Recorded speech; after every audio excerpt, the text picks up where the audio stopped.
स्वागत है तुम्हारा स्पोर्ट्स की वीकली रिकैप में, जहां मैं तुम्हें बताती हूँ पूरे एक हफ्ते की स्पोर्ट्स न्यूज एक ही वीडियो में।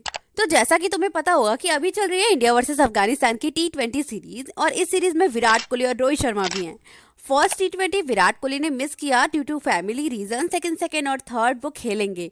तो जैसे ही ये स्क्वाड आया तो विराट और रोहित के फैंस तो खुश हो गए, लेकिन इस स्क्वाड में KL राहुल, ईशान किशन, श्रेयस अय्यर और रविंद्र जडेजा का नाम नहीं था। तो ऐसी न्यूज आने लगी कि श्रेयस अय्यर और ईशान किशन पे डिसिप्लिनरी एक्शन ले लिया गया है, क्योंकि ईशान किशन मेंटल रेस्ट का बहाना बना के पार्टीज कर रहे थे और श्रेयस अय्यर डोमेस्टिक क्रिकेट खेलने से मना कर रहे थे।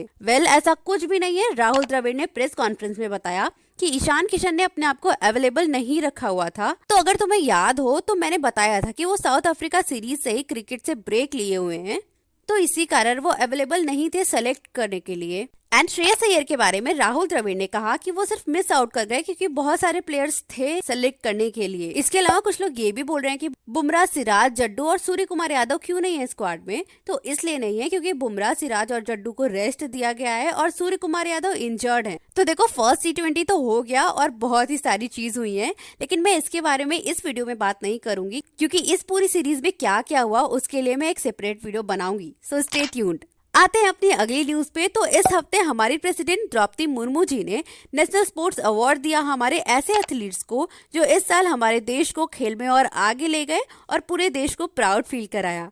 जैसे अर्जुन अवार्ड पाने वाले प्लेयर्स की लिस्ट ये है, जिसमें क्रिकेट से मोहम्मद शामी को और पैरा आर्चरी से शीतल देवी को अवार्ड मिला। शीतल देवी, इन्होंने पैरा एशियन गेम्स 2023 में 2 गोल्ड जीते हैं, और यही नहीं, best youth athletes of the year 2023 भी हैं, और ये अवार्ड एशियन पैरालंपिक कमेटी ने इन्हें दिया है। और तुम्हें इनकी उम्र पता है? ये केवल 17 साल की हैं। और एक तुम अपने आप को देख लो, बस दिन भर बैठे बैठे YouTube चलाना है। नहीं यार, मैं तुम्हें नहीं बोली हूँ, ऐसा मेरी मम्मी ने मुझे बोला था जब मैंने इनके बारे में उन्हें बताया। वैसे ये तो सिर्फ मैंने शीतल देवी के बारे में बताया, ऐसे बहुत सारे एथलीट हैं जिन्हें इस साल अर्जुन अवार्ड मिला। तो तुम इस पूरे लिस्ट को पॉज करके देख सकते हो। अर्जुन अवार्ड के अलावा मेजर ध्यानचंद्र खेल रत्न अवार्ड इस बैडमिंटन डुओ को मिला, जिनका नाम है चिराग शेट्टी एंड सात्विक साईराज रैंकी रेड्डी। और लाइफ टाइम ध्यानचंद्र खेल रत्न अवार्ड इन लोगों को मिला। द्रोणाचार्य अवार्ड रेगुलर कैटेगरी इन लोगों को मिला। Dronacharya award life time category में इन लोगों को मिला। तो अब तो तुम्हें पता है क्या करना है, जाओ और कंग्रेचुलेट करो इन सभी लोगों को। अब बात करते हैं अंडर 19 वर्ल्ड कप 2024 के बारे में। तो ये शुरू हो रहा है 19 जनवरी से, और वार्म अप मैचेस तो शुरू भी हो चुके हैं 13 जनवरी से। और तुम्हें शायद पता होगा कि इंडिया ग्रुप ए में है, और इंडिया के साथ ग्रुप ए में बांग्लादेश, आयरलैंड एंड यूएसए है। और ये रही और सारे ग्रुप्स की लिस्ट, तुम पॉज करके देख सकते हो। इंडिया का पहला मैच 20 जनवरी को होगा बांग्लादेश के साथ, दूसरा मैच 25 जनवरी को आयरलैंड के साथ, और तीसरा मैच 28 जनवरी को यूएसए के साथ। एंड ये रहा इंडिया का पूरा स्क्वाड, जिसमें कैप्टन है उदय शरण एंड वाइस कैप्टन है समय कुमार पांडे। अच्छा, तुम्हें याद होगा कि जब भी केशव महाराज बैटिंग करने आते हैं तो राम सिया राम वाला सॉन्ग बजता है। इस पे KL राहुल ने भी एक बार उन्हें बोला था कि जब भी आप आते हैं तो ये लोग यही वाला सॉन्ग बजाते हैं। और विराट कोहली का तो तुमको पता ही है, उन्होंने भी ये किया था। तो इस चीज पे केशव महाराज ने भी कहा कि उन्होंने ही रिक्वेस्ट की है कि उनके एंट्रेंस पे ये सॉन्ग बजाया जाए। उन्होंने कहा कि ये सॉन्ग आपको अपने जोन में ले जाता है, और ये बहुत अच्छी फीलिंग होती है जब आप चल के आओ और बैकग्राउंड में राम सिया राम बजता हो। सो तुम क्या सोचते हो इसके बारे में, मुझे कमेंट्स में बताओ। पिछले हफ्ते डेविड वार्नर के रिटायरमेंट के बाद ऑस्ट्रेलिया ने वेस्ट इंडीज के साथ टेस्ट की स्क्वाड अनाउंस कर दी है। एंड अब ऑस्ट्रेलिया की तरफ से स्टीव स्मिथ ओपनिंग करेंगे। वो 105 टेस्ट के बाद पहली बार ओपनिंग करेंगे।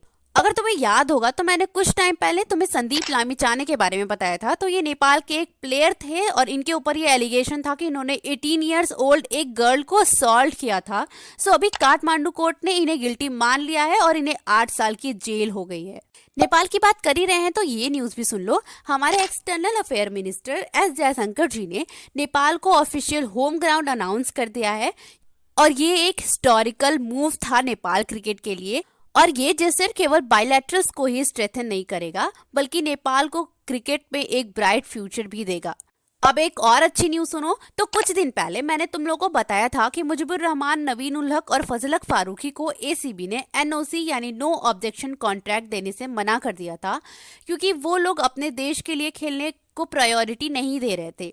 लेकिन अब एसीबी ने कहा है कि इन प्लेयर्स को सेंट्रल कॉन्ट्रैक्ट और फ्रेंचाइजी के लिए खेलने के लिए परमिशन दोनों ही मिलेगी, लेकिन इन्हें ये इंश्योर करना पड़ेगा कि ये अपनी नेशनल ड्यूटी ईमानदारी से निभा रहे हैं।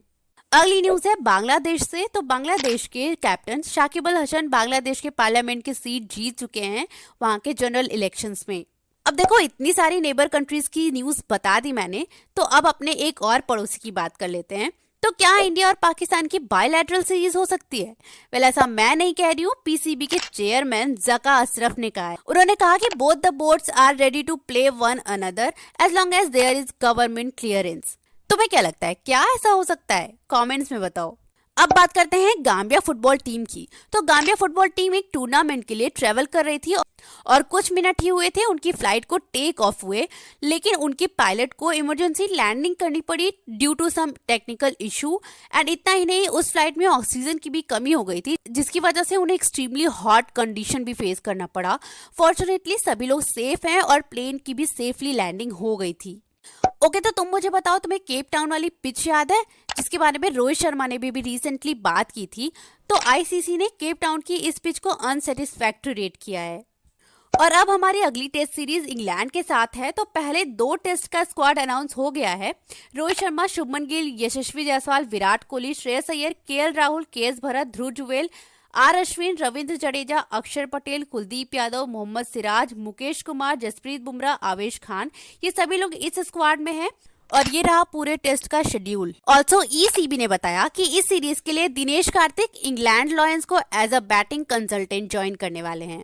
तो चलो, आज के लिए बस इतना ही। तो मुझे कमेंट्स में बताओ कि वीडियो कैसी लगी। अगर अच्छी लगी हो तो लाइक एंड शेयर कर देना, और ऐसी वीडियो के लिए चैनल को सब्सक्राइब कर लेना। पिछले हफ्ते की वीडियो यहीं कहीं आ गई होगी तो वो भी देख लेना। मैं मिलती हूँ तुमसे अगली वीडियो में। बाय।